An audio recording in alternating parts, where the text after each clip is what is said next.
রাতারাতি পা ফাটা থেকে মুক্তি পাবেন সেই টিপস বন্ধুরা তোমাদের সাথে শেয়ার করব আজকে আমি। তো শুভ সকাল আমার বন্ধুরা, কেমন আছো তোমরা সবাই? আমি খুব ভালো আছি, আশা করি তোমরা যে যেখানে আছো ভালো আছো এবং সুস্থ আছো। তোমাদের সবাইকে সোমাস ডেইলি ব্লগে স্বাগত জানাই। হুগলি জেলার ছোট্ট একটি শহর ব্যান্ডেল থেকে আমি সোমা চলে এসেছি আজকে দেখো নতুন দিনে আবার নতুন একটি সকাল নিয়ে। তো আজকে হচ্ছে শনিবারের সকাল, এখন তাও প্রায় তোমার 8টা বেজে গেছে। আমি ঘুম থেকে উঠে নিয়ে বাসি কাজ সেরে, আজকে আর বাসি কাজ তোমাদের সাথে কিছু শেয়ার করিনি। আজকে ডাইরেক্ট চলে এসেছি ঘুম থেকে উঠে, মানে জামা কাপড় ছেড়ে চা করা থেকে তোমাদের সাথে ভিডিওটা শেয়ার করেছি। তো আজকে দেখো সকালে উঠে চা করে নিয়েছি, চা করে নিয়ে একটু সবজি কেটে নিয়েছি, মূলো আর আলু কুচিয়ে নিয়েছি, লঙ্কা কুচিয়ে আজকে মূলো আলু ভাজা করব সকালবেলা। কালকে রাতের ভাত আছে, একটু বেগুনি আছে। তো সকালবেলা তোমার দাদাভাই বললো ওটা দিয়ে হয়ে যাবে, আর কিছু লাগবে না, যেহেতু আমি সকালবেলা মাম্মামকে নিয়ে বেরোবো। তোমরা দেখতেই পাচ্ছ মাম্মাম কিন্তু স্কুল ড্রেস পরা। মাম্মামের মাথায় একটু তেল দিয়ে দিলাম, তেল দিয়ে মাম্মামের চুলটা ভালো করে আঁচড়ে নেবো। মাম্মামের স্নান হয়ে গেছে, তো মাম্মামকে বেনুনি করে দেবো, যদি চুলটা একটু ভেজা। বললো মা একটু হালকা করে বেনুনি করে দিও, আর একটাই বেনুনি করে দেবো। আর ওই পেছনে দেখেছো একজন ভদ্রলোক, মানে উনি হচ্ছে আমার শ্বশুরমশাইয়ের বন্ধু। উনি রোজ এই রাস্তা থেকে আসবেন, ভোর 6টার সময় এসে শিব মন্দিরে নমস্কার করবেন, আর বেলার দিকে এখানে আসেন একবার 10টা নাগাদ, এসে আমার শ্বশুরের সাথে একটু গল্প করে। তো উনি দাঁড়িয়ে দাঁড়িয়ে গল্প করছিলেন। আমি বললাম কাকু জেঠু বসবে? বললো কি যে মা তাহলে বললে যখন তাহলে দাও একটা চেয়ার, তাহলে বসি, অনেকক্ষণ দাঁড়িয়ে আছি। আমি তাহলে ঠিক আছে। মাম্মাম তারপর আবার একটা চেয়ার এনে ওনাকে দিল, চেয়ারটা ঠিক করে পেতে দিল যাতে উঁচু নিচু না হয়, যেহেতু বয়স্ক মানুষ তাই না। তো উনি যখনই এখান থেকে যায় আমার শ্বশুরমশাইয়ের সাথে বসে প্রায় 1 ঘন্টার উপরে গল্প করেন। উনি উনি কথাবার্তা খুব ভালো, বৌমা বলে ডাকে। তারপরে দেখো চেয়ার দিয়ে আসার পরে মাম্মামের চুলটা ভালো করে বেঁধে নিলাম, বেঁধে নিয়ে চলে যাবো মাম্মামকে নিয়ে। তো আজকে অনেকদিন বাদে সাইকেল চালাচ্ছি, তো পাগুলো যন্ত্রণা, হাতগুলো খুব যন্ত্রণা হচ্ছিলো। আর মানে চালাই না, যেহেতু অনেকদিন পর চালাতে হয় না বললেই চলে, যেহেতু তোমার দাদাভাই সাইকেলে করে দিক ওদিক দেওয়া নেওয়া করে, আমার প্রয়োজন হয় না।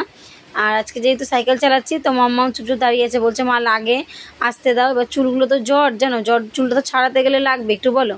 তারপরে এই যে সাইকেল নিয়ে দেখো বেরিয়ে পড়েছি, আমিও রেডি হয়ে গেছি, দুজনে মিলে রেডি হয়ে বেরিয়ে গেছি। আর সকালবেলা মাকে বলেছি তুমি ভাতটা বসিয়ে দিও, যেহেতু চাল ধুয়ে রেখে দিয়েছি, ভিজিয়ে রেখেছি।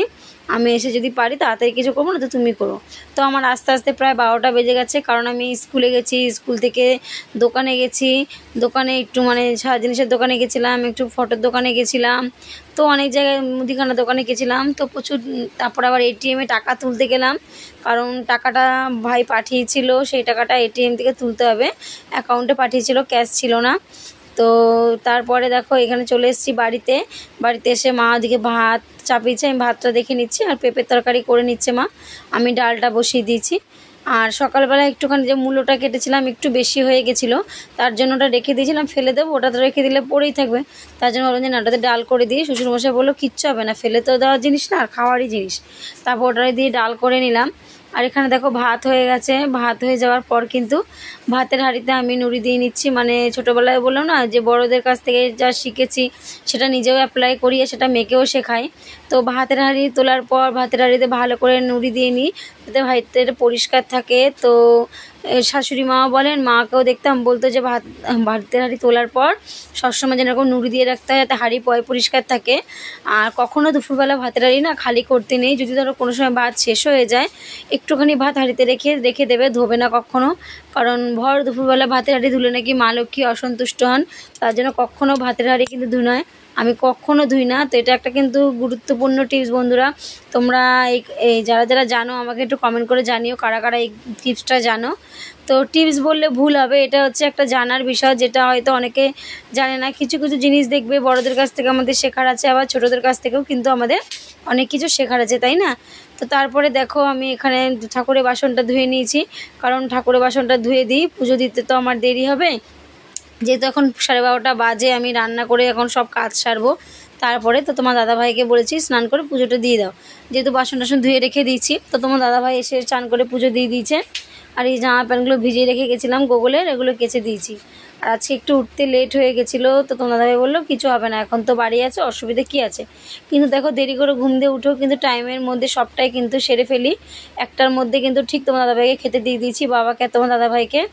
আর এই যে দেখো আমার ছেলে এক্সপেরিমেন্ট করে, প্রত্যেক দিন খাতা বই ছিঁড়ে প্লেন বানায়, আর এইগুলোকে খাটের তলায় ফেলে। তো আর খাটের তলায় ঢুকতে খুব কষ্ট হয় আমার, সত্যি কথা বলতে আমার ভুঁড়িতে আটকে যায়।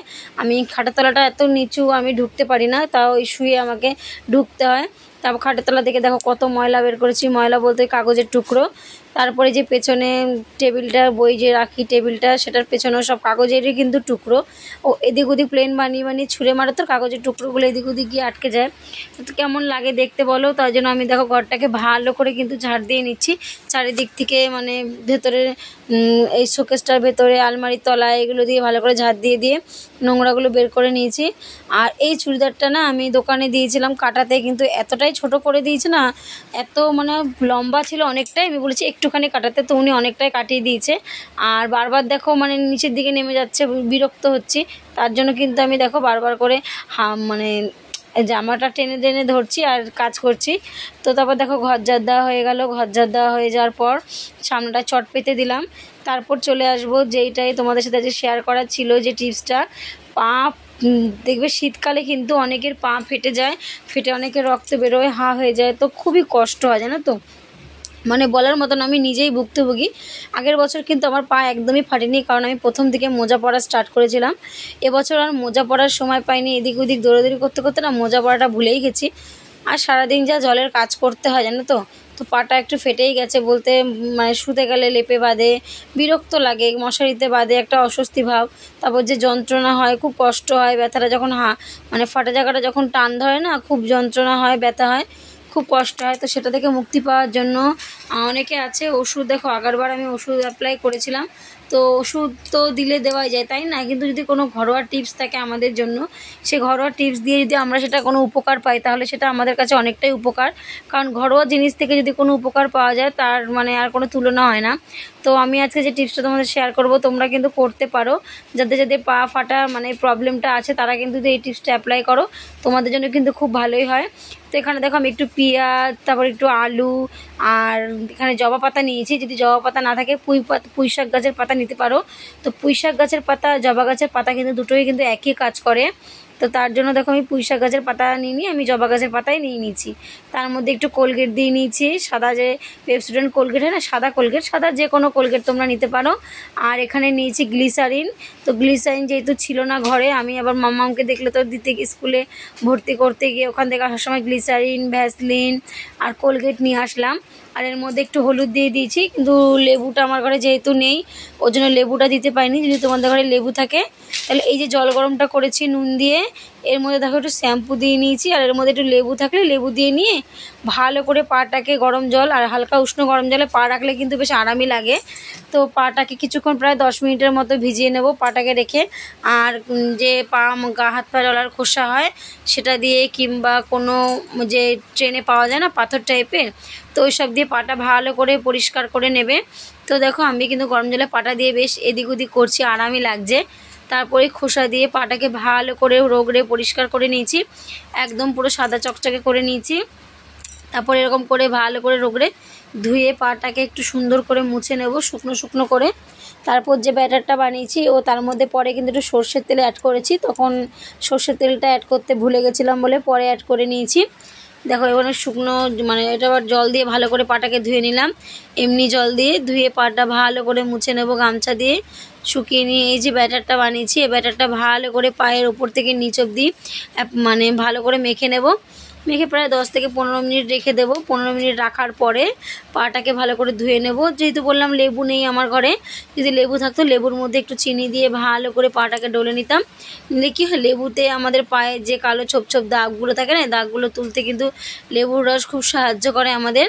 আর চিনি দিয়ে তারপরে এই দেখো এখানে কিন্তু পায়ের মধ্যে আমি অ্যাপ্লাই করে নিয়েছি যে ব্যাটারটা বানিয়েছিলাম, এই ব্যাটারটা পায়ের মধ্যে 10 থেকে 15 মিনিট রেখে দেবো। রাখার পরে পাটা শুকিয়ে গেলে, আর আমি এটা যেহেতু স্নান করার আগে অ্যাপ্লাই করছি, আমার খুব ভালো হবে। যেহেতু তোমরা অনেক আছে বিকেলেও অ্যাপ্লাই করতে পারো, তো পায়ের মধ্যে প্লাস্টিক বেঁধে রাখতে পারো, কারণ এই যে মানে গুঁড়ো গুঁড়োগুলো নিচে পড়লে একটা অস্বস্তি বোধ, আর স্লিপ কাটবে। যেহেতু তোমার জবা পাতা দেওয়া আছে, তো জবা পাতা একটু স্লিপ কাটে, তো তার জন্য আমি যেহেতু স্নান করবো বলে আমি আর বাঁধিনি, কলপারে ডাইরেক্ট বসেইছিলাম।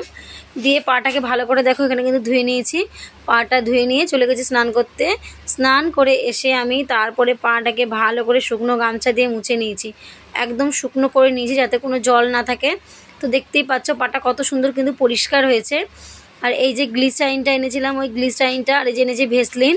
তো ভেসলিন কিন্তু পায়ে সবসময় যেন তৈলাক্ত ভাব, পা বলে না হাত মুখ সব কিছুতে কিন্তু তৈলাক্ত ভাবটা আনে, যেহেতু পা সবসময় যেন শুকনো হয়ে থাকে। তো ভেসলিন তোমরা সবসময় যেন অ্যাপ্লাই করা ভালো, পাটা তাহলে কিন্তু একদম নরম নরম থাকবে, পাটা ফাটবেও না। তো ওই গ্লিসারিন আর ভেসলিনটা আমি হাতের মধ্যে নিয়ে ভালো করে ডলে দুই পায়ে সুন্দর করে মেখে নিয়েছি, দিয়ে মুজো পরে নিয়েছি। কারণ খালি পায়ে থাকলে নোংরাগুলো পায়ের মধ্যে লাগবে, তাই না, ওগুলোর মধ্যে যাবে। তার জন্য আমি কিন্তু মুজোটা পরে নিয়েছি। এবার সারাক্ষণ যতক্ষণ রাতে শুতে যাব তার আগে অবধি আমি কিন্তু পায়ে মুজোটা দিয়ে রেখে দিয়েছি।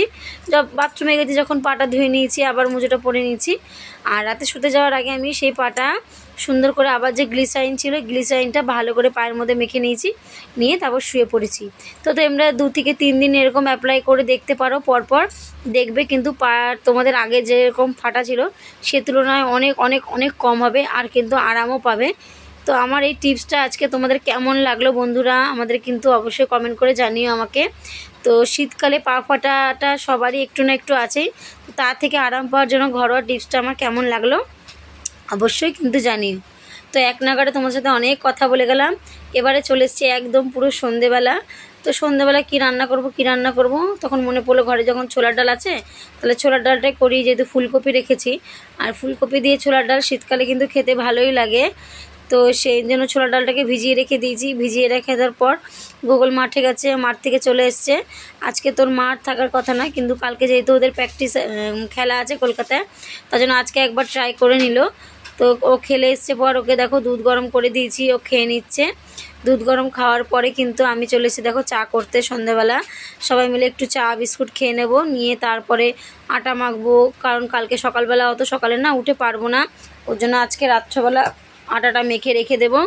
আর তোমার ডাল করে রেখে দেবো, সকালে রুটিটা গরম গরম করে নেব। আর এখানে তোমার দাদাভাই ফল এনে দিয়েছে দেখো, পেয়ারা, আপেল, কলা, আর তোমার কি শাকালু এনেছে, আর একটু মানে আটা নিয়ে এসছে, ডিম, তেল, চিনি এসব নিয়ে এসছে। যেহেতু আমার সকালবেলা তো লাগবে ডিম, তাই না, সেদ্ধ করার জন্য, গোগলের জন্য সেদ্ধ করে নিয়ে যাবো। আর কালকে আমি রুটি আর ছোলার ডালটাই নিয়ে যাব। আর এখানে দেখো ছোলার ডালটা সোমবার দেওয়ার জন্য তেজপাতা, গোটা গরম মশলা, শুকনো লঙ্কা আর গোটা জিরে নিয়ে নিয়েছি। আর ফুলকপি আলুটা একটু বড় বড় করে কেটেছিলাম ডুমো ডুমো করে, ওটাকে আবার ভালো করে একটু জল ঝারিয়ে ভাপিয়ে নিয়েছি।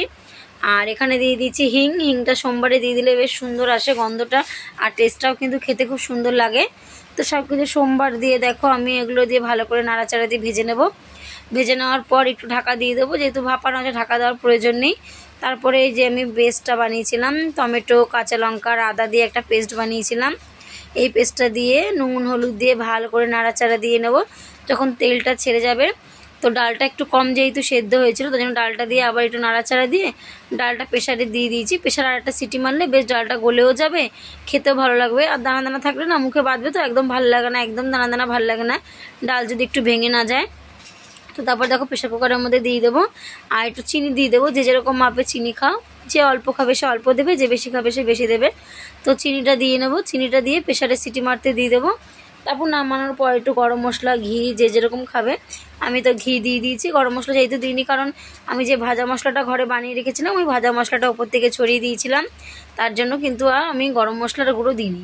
আর এখানে যে আটা মাখতে চলে এসেছি দেখো, রুটি করাও কিন্তু হয়ে গেছে। রুটি করে মাম্মা আমার গোগলকে খেতে দিয়ে দেবো, তারপরে আমরা সবাই খেয়ে নেবো। যেহেতু কালকে অনেক সকাল সকালে উঠতে হবে, তাড়াতাড়ি খেয়ে দিয়ে শুতে হবে। তো তাড়াতাড়ি বলতে বলতে সেই আমার 10টা সাড়ে 10টায় বেজে গেছে। এখন 10:30 বাজছে, আমি ভিডিও কিন্তু এডিট করছি। আর চলো তাহলে আজকের মতো রান্নাও শেষ, আজকের মতো আমার ভিডিও শেষ। আবার কালকে চলে আসবো নতুন একটা দিনে নতুন একটি সকালে ভিডিও নিয়ে। ততক্ষণের জন্য সুস্থ থেকো, ভালো থেকো, স্বাভাবিক থেকো বন্ধুরা। আর আমার ভিডিওটা কেমন লাগলো অবশ্যই জানিও। আর নিজেও ভালো থেকো, অপরকেও ভালো রেখো। আর যারা আমার চ্যানেলে নতুন বন্ধুরা আছো, তারা যদি আমার ভিডিওটা দেখে থাকো, ভিডিও যদি কোনো অংশ ভালো লেগে থাকে, অবশ্যই একটু লাইক করে কমেন্ট করে দিও। আর তোমাদের একটি লাইক আমাকে ভিডিও করতে অনেক মোটিভেট করে। Tata, good night.